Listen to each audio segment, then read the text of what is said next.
Hey, Swift, if the DB room was a playlist, what would it be? Oh, that's easy. Straight up trap bangers. We're talking loud in your face and making noise. Nah, man, I'm thinking R&B, smooth on the outside, but ready to hit you when you least expect it. All right. Let's vibe check the secondary. Roll the breakdown. Let's ride.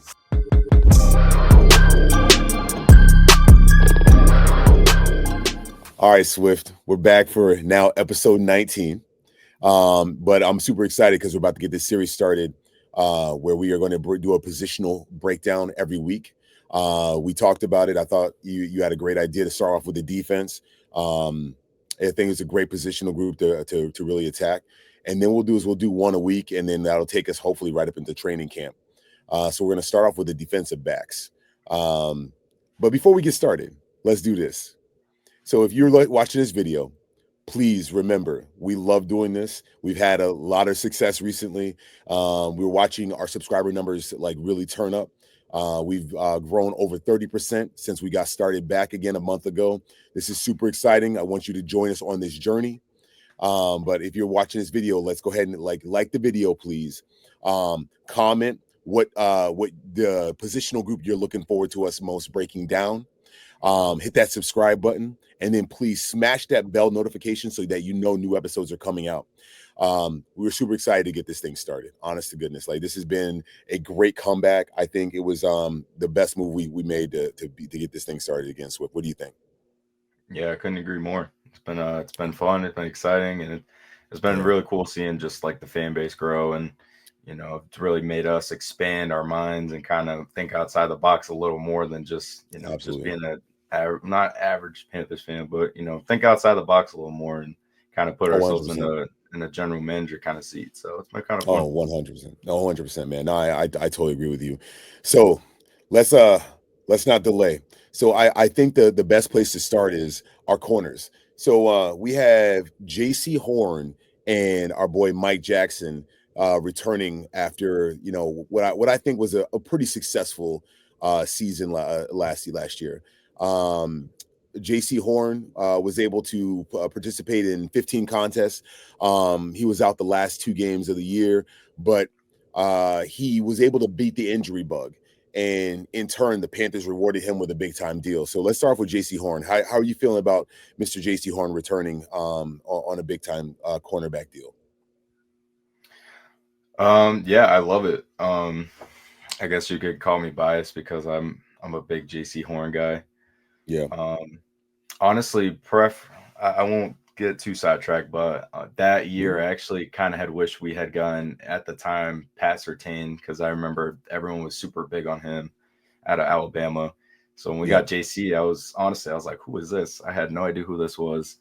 But I mean, despite the injuries, I mean, he's been exactly what Carolina has been looking for in a cornerback. And he's really developed into top 5 debatable cornerback in the league. So I'm really excited about it. I mean, I hope he can continue to stay healthy. I think they just sat him. I think he could have played those last 2 games, but they just decided I think to so. sit him. I think they were smart about it. So like kind of going back to that injury thing. So in 2021, his rookie year, he played in 3 games. In 2022, he played in 13 games, so a little bit more. But he didn't play in the entire season. 2023, he played in 6 games. I think that was where he caught that that rando friendly fire shot from Jeremy Chin and broke his forearm. And then in obviously 2024, he played in 15 contests. So what I will tell you, the one stat that worries me about Mr. Jaycee Horn is he has not been overly productive on the interception side, even when he's had close to a full season. I mean, his most interceptions that he's had in one season is in the 2022 campaign where he pulled down 3 picks in 13 games. And then this past year, he actually was only able to snag 1 pick. But he did up his sack numbers, right? So he actually he got 2 sacks this past season, his first 2 sacks of his NFL career. What are you thinking? Like, how are you feeling about his production? Yeah, I think where he doesn't make up with interceptions. I think he definitely does with pass breakups. I know that's Yeah, kind of yeah, more so. I mean, I think I remember one game where he was covering DK Metcalf, where he should have had two or yeah, three. So I mean, coverage isn't the issue. I think right. he's there. I think it's just a matter of just coming down with it. I don't think he's even when he was in South Carolina. I don't think he was like big. He I wasn't really remember that known for being getting part of the interceptions. yeah, I remember that being part of the rhetoric when he was coming out is that he wasn't a high volume interception guy, but he was the guy that you'd want to put on the number one receiver. Now, what do you think about his role in Ejiro Evero's defense? Because Ejiro Evero does not have him travel with the number one receiver. How are you feeling about that? Is that something you think Evero should change, or you think that we should just hold in for another season? What are your thoughts? Um, it's tough because you want your best guy to be on their best receiver. 100% of the Um, time.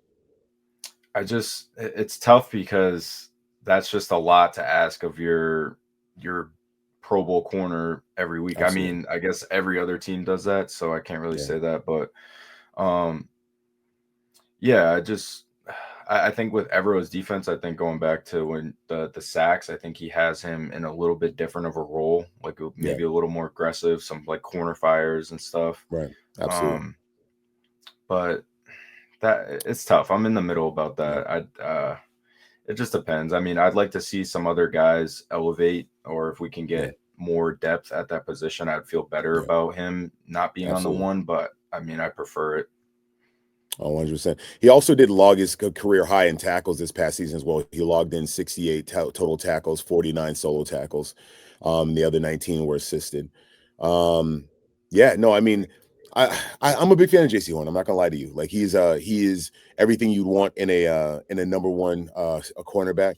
And I mean, I think him and the guy that we're gonna be talking about next is Mike Jackson. We call him Mike Jack, just what we do. I think they're a good 1-2 punch. But did you have anything else on JC before we transition to Mike Jack? Um, no, I think I definitely think he deserves the money. Yeah, I'm just hoping he's able to stay healthy. But when he's healthy, he's easily a top five corner in the league, and I've absolutely, really enjoyed seeing him just elevate and get the recognition that's due. absolutely, Being absolutely. a Panther. Yeah, no, I mean, I couldn't agree more, man. I couldn't agree more. I actually think, I mean, this is going to be a good season for JC if we were able to hold off the injury bug.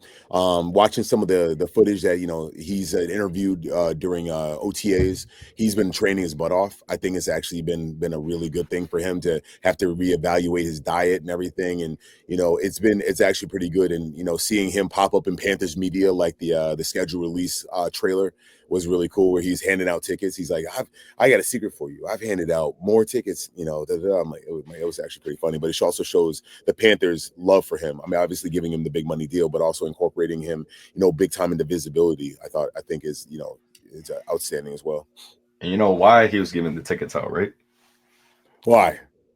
Because they didn't have their seatbelt on. He They had had to a make sure. seatbelt on. Click it or ticket. Click it or ticket. Yep. Click it or My ticket. favorite one was Jatavion Sanders. Like, man, I ain't Oh taking my. that ticket. Yeah, I I ain't love even got it that. at the parking lot yet. I'm like, he's crazy. So next we got Mike Jack on the docket. So Mike Jack, the last 3 seasons has played in all 17 games.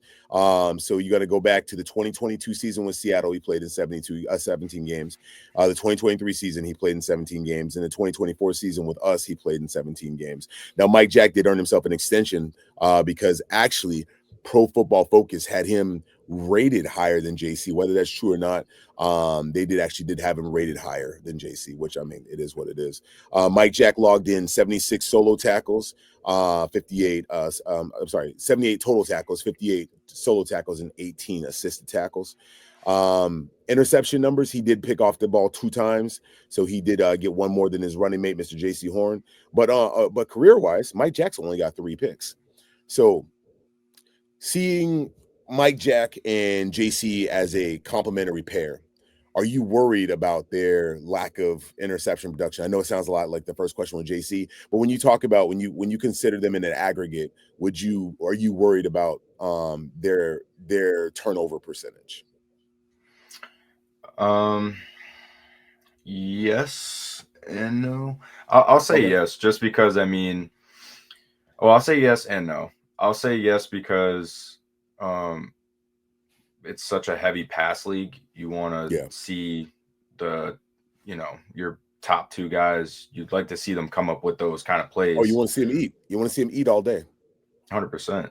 I just also think on the other end too, and it goes back to you pointed out that both of their tackling numbers were at career highs, and for anyone that anyone that knows or anyone that's watching, if a cornerback has a high number of tackles, that's probably not a good thing because It's that not a means good thing at that all.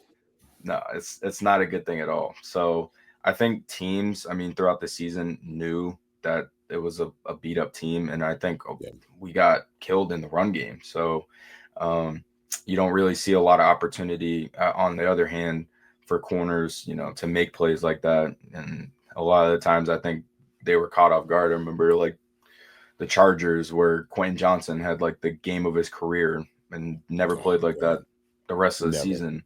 No, Um, not at all. old boy from the Saints who had like a couple deep plays on Jaycee. So Yeah. a lot of that stuff I feel like comes out of. I wouldn't make it as an excuse, but Yeah. I don't know, almost catches the defense off guard. When they go Yeah. deep, I um, agree. and make those. You see those kind of plays that you wish were going the other way, but aren't. Absolutely. Absolutely. Yeah, no, I think that they're complementary a duo. I'm a little worried about the turnover production. I mean, as a team, the Panthers did not do well. I think we finished bottom two in the league as far as turnovers. And then when you start talking about some of the aggregate numbers, when they start like comparing turnovers in certain situations, like we were just like dead last. So do you think anybody is challenging Mike Jack for that cornerback number 2 role, or do you think he has a lock on it? Oh yeah, he has a lock. They Okay. signed him. They extended him for a reason. Yeah. They love him. Like you said, he had more interceptions this year than he has had in his whole career total. He had one before that with Seattle. Yeah. Um, and like I think they just go him and JC just go hand in hand really well. So Yeah. I don't see anyone making a shot at it. Unless they bring someone in, Yeah. um, of a above average or superstar caliber. I don't see that. Yeah, I mean, when you look at it, I mean, that is another position group that we did not attack in the draft. So what that tells me is that they didn't see enough high end talent to put either Mike Jack or JC in that position where they would be feeling like their jobs are threatened. But they did bring in some undrafted free agent help. So they brought in Travis Broughton, corner from TCU. They brought in, I mean, we'll get the safeties in a little bit. I'm looking here. We brought in Michael Reed, corner from South Dakota, and we brought in Corey Thornton, corner from Louisville. Again, undrafted free agents are guys to help fill out the roster. I don't anticipate any of those guys threatening.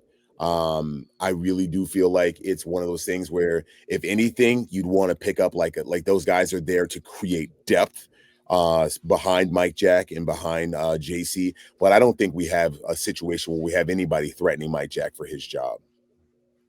Yeah, I agree. Yeah, I think best case scenario, you'd like to see like one of the undrafted free agents yeah, elevate, and yeah, we could have one of those guys who is coming in and a prove it to the world kind of yeah, mindset, and yeah. they just ball out. That'd be But even amazing. then, best case, they're just like filling in. Good depth piece. You can Yeah, get them into the rotation. yeah. Um, but yeah, I have to agree with what you said. Now, one thing I want you to respond. Mike Jack came into camp late last year. I'm pretty sure we were mostly done through the preseason, and he had a heck of a season. Do you think Mike Jack is one that is going to be helped out by having a full season under his belt and an off season? Again, the stability in that building is the defense. Ejiro Evero and most of his staff has returned. I know they did shake it up at cornerback a little bit, but the scheme is still the same. The DC is still the same. Do you think that is going to help Mike Jack, or do you think it's just not a big deal? Oh, 100%. That's everything. Stability. Yeah. Having that familiarity is like super huge. Yeah. I'm so glad you like brought that up as part of the question, because that's I mean, for a player, that's everything. I mean, you're Yeah. coming back. I mean, he re-signed for a reason. He seems to really enjoy himself in Carolina. He Yeah. put on one of his better career years. Um, Absolutely. I think having the same DC, having the same head coach, a lot of the same guys on defense, including JC. I think he's due for honestly a breakout year, probably if not maybe one of his better years. If he's able to stay healthy. I mean, not that he's had Oh, injury issues, 100%. but Yeah. um, God forbid. But yeah, I mean, Yeah. he's due for probably even better season than last year.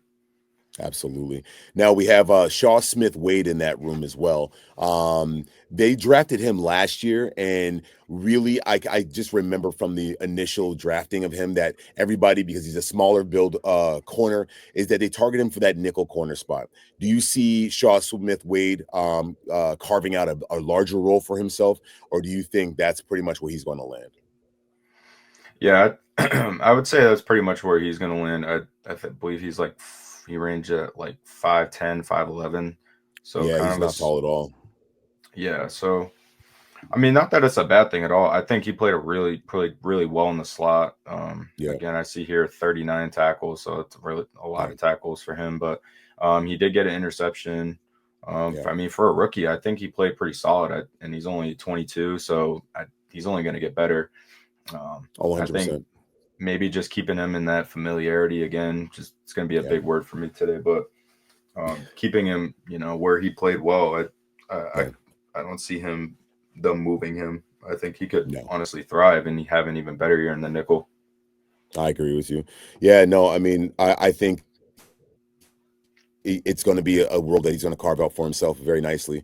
I think the whole nickel thing is going to suit him. I think if anybody's job is could potentially be threatened by a UDFA, it could be his. If, like you said, if somebody comes up out of nowhere, I could see that being an area. I just don't see anything busting that number one and number two cornerback spot up. Minus, like, again, knock on wood, injuries. We don't want to deal with that. Right. So we have a few guys on the roster. We got Shamar Bartholomew. We kind of talked about Travis Bolton. We have a Caleb Evans. We have Corey Thornton, MJ Devonshire. So we have a lot of depth pieces. I guess my last piece with just talking about corners is how many corners do you think we're going to try to keep, and do you see us going out and trying to sign more veteran depth, or do you think we are where we want to be? Um, I mean, I think that I have Shamar Bartholomew on my notes. Yeah, I see him as a guy that could stay on the team. We claimed him last year, this past season off waivers. yeah, He was actually a really high. He was a standout guy. Um, I think there was 4 teams that were trying to claim him off waivers, which yeah, was the highest of all corners. So he's very much looked upon yeah, talent wise. I haven't really seen too much of him, but yeah, it says that he had a really good preseason with the Jets before he got yeah, waived, yeah, not allowing any catches or scores. So played pretty well in coverage. Um, I see him making the cut. yeah. Um, I did too. as I have far him too. as for sure. As far as the second question about the vets, I mean, it's me. So of course Yeah, I'm gonna say we absolutely need to bring in another body, yeah, right, specifically a veteran piece if you can. yeah, Middle of the pack, or one of the top guys. Problem is it's money. It's a money thing. So yeah, as much as I want, like, you know what I mean, like yeah. Jalen Ramsey or someone of that caliber, like it's Of more of course. a money thing. They're probably gonna want to get paid. So, but even if Yeah. So we can get a body. yeah. So I'm glad you brought that up because that's not part of our notes, but that's been a hot topic this past week. If you've been a Panthers fan attached to anything, somehow Jalen Ramsey's name has been attached to us like all week long. And I've been looking around, I can't figure it out except for the fact that, at one point he said he's just not happy where he is because is he in Miami? He is in Miami, yeah. Yeah, so I mean, and it's one of those things that I don't want to give up assets. Like I'll be honest with you, like I have no desire to give up assets, even for a talent like Jalen Ramsey, mostly because he hasn't shown that he's a name right now. Like Jalen Ramsey, like 3 years ago, everybody's given up there like the house. He just hasn't shown those flashes. He's had trouble staying on the field as far as health. There's been up and down that he might be like a little bit of a locker room, like like a little negative piece in the locker room, and it's just like all that stuff with a budding team. I mean, again, he can be a high end talent in the right system. I just don't feel it, and I'm not about giving up future assets. We just got ahead of the Bryce Young deal. I'm not looking to go back where we are starting to give up assets, and he's a guy that I feel like Miami would want some kind of compensation for, and I don't want to do it. Not that was on our notes. But you want to quickly weigh in on the Jalen Ramsey piece? No, and I think you kind of nailed it. I really don't want to. I also agree. I don't think it's worth giving up assets to. I mean, just where the Panthers are now, it's just like a young team that's just building. Young Yeah, new head coach. A lot of new management. Bryce Young going in his third year. It's just like a very like new, just young team that's just kind of just absolutely. starting to get their traction. So I don't really see the fit. I mean, it's a great name. I think he would Yeah. bring a lot, obviously, to a Oh, the team. attitude, the I mean, he's a edge, oh absolutely. yeah, he's a Yeah, Pro Bowler, future Hall of Famer, honestly. yeah, Um, but yeah, even just those other factors you mentioned too. yeah, I just don't know if it's worth it to yeah, go out and get him. But I mean, it's fun to entertain, to think about at yeah. least. Yeah. No, I'm with you. One of my last questions here was, do you see any names that are potentially maybe rising through the ranks? I mean, I know you said Shamar Bartholomew. My eyes kind of went to him as well. Not knowing a ton about like a Caleb Evans and Corey Thornton. I don't see anybody on the roster that's going to make a meteoric rise unless they just, like you said earlier, like they just come out of nowhere. Did you have anybody that you had your eye on besides Bartholomew? No, not besides Yeah, Bartholomew. The other same. names I wasn't too familiar with. And Yeah, honestly, sound a broken record, but you said it again. But yeah, just guys I don't know if they're gonna yeah, make the roster. yeah, So yeah. Yeah, so we're going to transition to safeties, but before we do, I think it's a great time to remind our listeners that hey, we are now on Spotify. We're going to be getting on Apple Music, and we're going to be getting on iHeartRadio here shortly. So please, if you don't have time to sit through and watch it on YouTube, or you prefer Spotify as your medium, go ahead. We're going to have this episode up on Spotify, so go ahead and follow Panther Pedigree on Spotify. And since I'm going ahead and plugging our show, might as well plug it for the full thing. Please like this video. Let's help the algorithm continue to recommend us. Matter of fact, one of our episodes, we had over almost 7,000 impressions, meaning that when you're searching Panthers, YouTube is choosing us to show you. Please go ahead and give us a try. Right, go ahead and give us a try. Listen past this point. Comment again. Which position group are you looking forward to us most breaking down? Um, and then subscribe. While you're like, when you subscribe, why not? If you like the guys at Panther Pedigree, let us know. We love hearing the feedback. And then please smash that bell notification so that you know when the next episode of Panther Pedigree comes out. All right. Now we're back to our regularly scheduled programming, Swift. So let's hit safeties. Now this was an interesting position group, right? Because I can tell you that one of the things that I pulled up is I wanted to make sure that we kind of hit the whole gambit. So we lost in free agency. We signed Caleb Farley. He was a big name for Tennessee. Was out of the league for a couple years. Didn't really pan out. I do remember him costing us a pretty big penalty in a game last year, late in the season.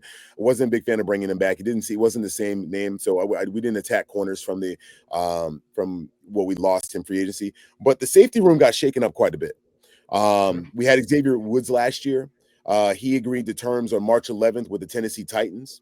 We also had Jordan Fuller last year, who agreed to terms with Atlanta on March 19th. We had Nick Scott last year, who he kept. He returned. Again, he's a situational safety. I don't see him garnering a lot of reps.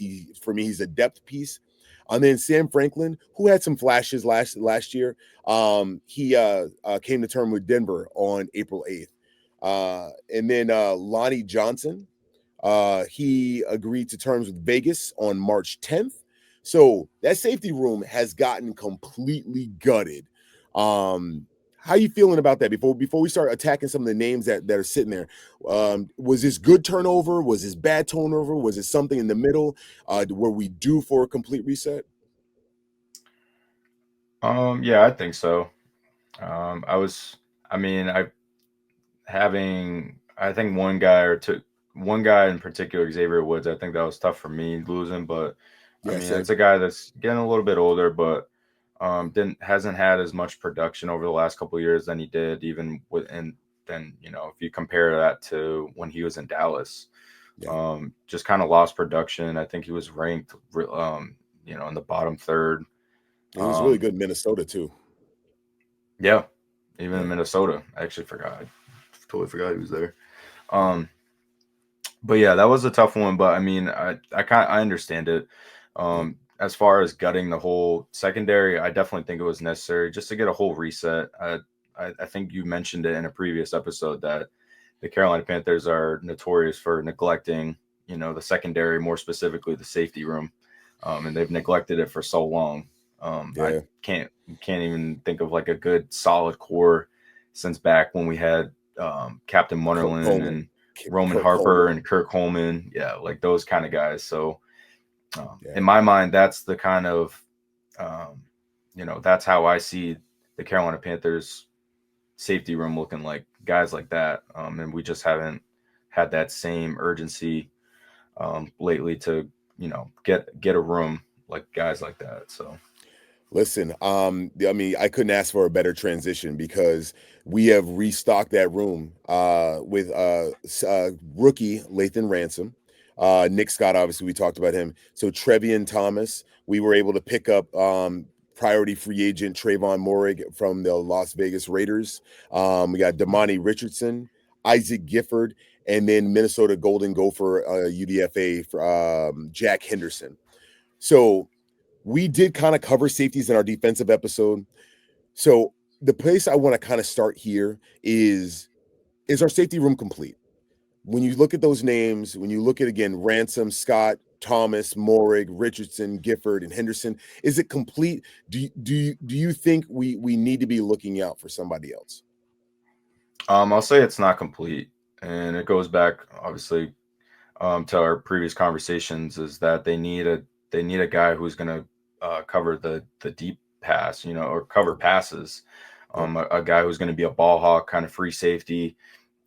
We have a room loaded full of guys who are going to fill the run, Yep. physical guys. I mean, solid, mediocre pass coverage, but Yep. more guys who are going to load the box, and come up and help the run. So I think that it's definitely not complete.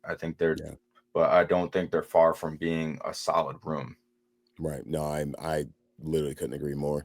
What I'll tell you is that I'm excited for the addition of Tre'von Moehrig. He's a great box safety. I think he's a little underrepresented in his coverage skills. I think he's a good coverage guy. I don't think that's his forte, but I mean, what I will tell you is he does come up and fill that, and he will play in the run game. And I think that's good to have. But with it being a passing league, like you said earlier, reverting back to your comments earlier, it's kind of hard to really lean on a box safety because you need him to be out there looking for the pass play, right? And then did we double dip too much with having such similar playstyle players by signing Tre'von Moehrig and then drafting Lathan Ransom, who was in Ohio State? And I mean, what do you think? Yeah, it seems like we double dipped, and because we talked about how they have similar play styles where they fill the run. And now that I think about it now, I don't necessarily hate the idea of it because I mean, you honestly, if you think about getting our defense back healthy and the Yep. additions that we made to stopping the run, I don't think it's not going to force guys like Trayvon Moehrig or Jaycee Horn to have to come up and fill the gaps or Yep. blitz. Yep. They can play more of their natural position, covering, playing deep, and I think that allows guys like Lathan Ransom to evolve as a true safety or free safety. Yeah. Um, But yeah, I mean, on paper, it definitely does seem that way, that they double dip just from that aspect of the play style. So Lathan Ransom, his last year at Ohio State, had 74 tackles. He had one sack. He had one interception. And then you had that he was all defense, AP all. He was first team All Big Yeah, Ten that's and what it is. third That's what team it is. All American this past season, There and we go. also a Yeah, national champion. national champion Ohio State. Like, listen, go Buckeyes. I can't say I'm a big Buckeyes fan, but listen, I'm happy for him. So I mean, I feel like Dan Morgan is fulfilling his promise. He's going out and getting dogs. Um, Now, Panthers have been really tied to a player in particular. Colt safety Julian Blackmon. He is currently a free agent. I said in our previous episode that the Panthers need to stop messing around and go ahead and sign this man so he can get the OTA work in. Do you think that we should be Facts. looking at more than one guy, or like should we start off at one, see how we are? Like where are you with this? I mean, I'm still on. I'm listen, I'm still on one. Like, I really think we should stop messing around and sign Julian Blackmon, get him in this building. But do you think we need more than that, or do you think Julian Blackmon and then let's see? Um, I like I like the idea of just Julian Blackmon. I don't think we need like an insane, like, not, I wouldn't say insane. I don't think we'd have to bring in like two guys. I mean, Yeah, unless you're planning on bringing two guys of like a not a of like a more middle of the pack skill yeah, set. yeah, But I think if you're getting a name like Julian Blackmon, then I yeah, feel like that would be good enough to get yeah, by. yeah, Just someone to bring more depth, and yeah. I mean, he has experience in the league. He's is he a Pro Bowler? Is he a Pro Um, Bowler? I don't think he's a Pro Bowler. I'm looking right now. He was a third round pick in 2020.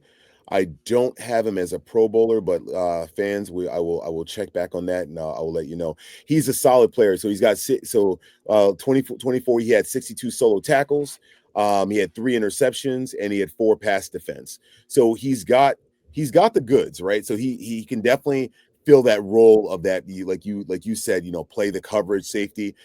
Again, and that only reinforces my argument. Like, why are we messing with this? Like, you freed up that money with releasing Jadeveon Clowney. There's I feel like there's no reason to say. I mean, unless there's issues with getting a deal done. I just don't see why we're messing with this at all. I don't have any Pro Bowl information on him. Actually, I would venture to say that I don't know that he's been a Pro Bowler. But let me take a look here. So he's had 4 interceptions. Oh, he had 4 interceptions in 2023. I mean, 7 interceptions in 2 years. He's already got more interceptions than our two cornerbacks combined. So I mean, he is a guy that I'm really interested in bringing in here. But yeah, no, I mean, I think we should stop messing with it, honestly. Yeah, yeah. No, it's about time. Yeah, And I mean, just getting a guy like that, I feel like you can really elevate that defense, and you easy, can be a threat. I mean, easy. given we have such a young division now with a bunch of young athletes, Absolutely. freak athletes, Yeah. young quarterbacks. I mean, Yeah. why not? Why not Carolina gets a guy like that? That's just a Why not menace. us? Why not Why us? not us? So I do want to remind fans that as far as undrafted free agents, Isaac Gifford is a safety out of Nebraska, Jack Henderson, safety out of Minnesota, and then we have Tre'von Thomas, a safety out of Arkansas State. So again, those are y'all UDFAs. Do I see them challenging to become a bigger role? I mean, there's opportunity there, right? I think I think there's more opportunity there than there would be in the cornerback room. So yes, we could see one of these guys rise if we don't end up bringing a guy in. But I think Dan is got too much of a pulse on this league that I think it's just whatever they're waiting on. I really do believe they're going to bring in an additional body. And I mean, I would have to be honest. I think we need it. Did you want to say anything else about the safety group before we begin to wrap this position group? No, that's about it. Bring Blackman in, man. Bring Please. Blackman in. Absolutely, absolutely. Okay, so before we hit our quick fire question, we have let's see, 2 quick fire questions. Let's talk about this.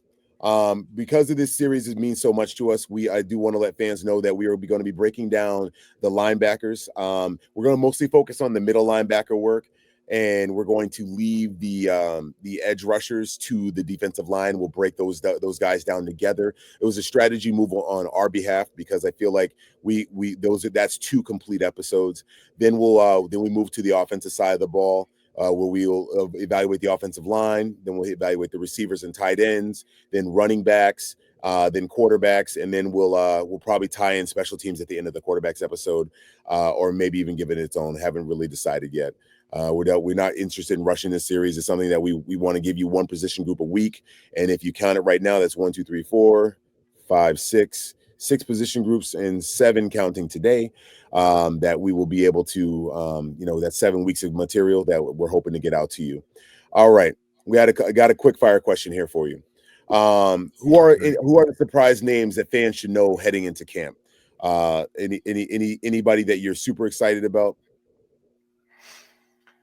A guy that I'm just interested about. I mean, I wouldn't say he's like an under the radar name, but I'm excited to see Lathan Ransom. Honestly, the 2 safeties, Lathan Ransom and Moehrig, because I hadn't really seen a lot of him playing in Las Vegas. So I'm actually really excited to see what he's about.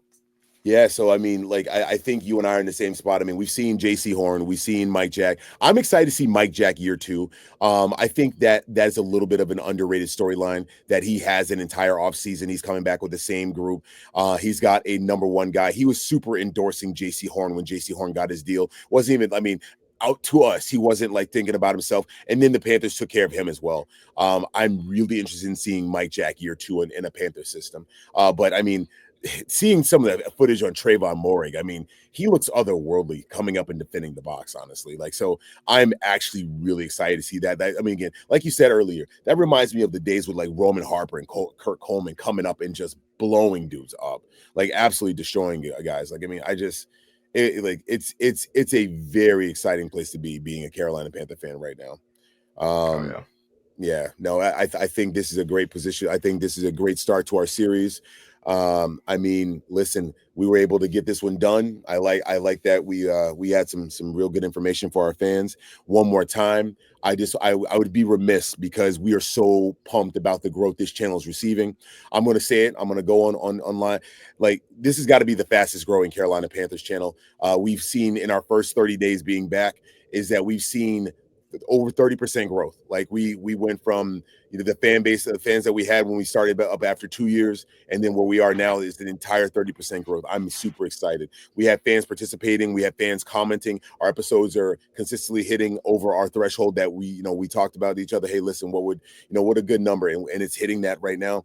We're getting the impressions from YouTube. Please continue to forward these episodes to fellow Panther fans, NFL fans. I mean, we talk a lot. We talk a lot of sometimes NFC South. I mean, this is obviously a Panther specific show, but we really love what we do, and the channel is growing leaps and bounds, and we're investing back into the channel to bring you guys high quality material, great audio, great video. I mean, we're up and coming. I mean, we got equipment coming in just to make this thing even better than it's been.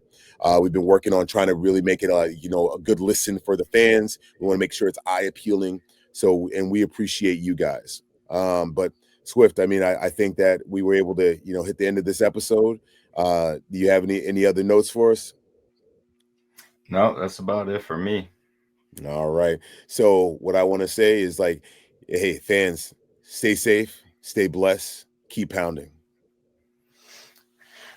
Stay safe, stay blessed, and most importantly, keep pounding. Hey, let's hit the beat. Great episode.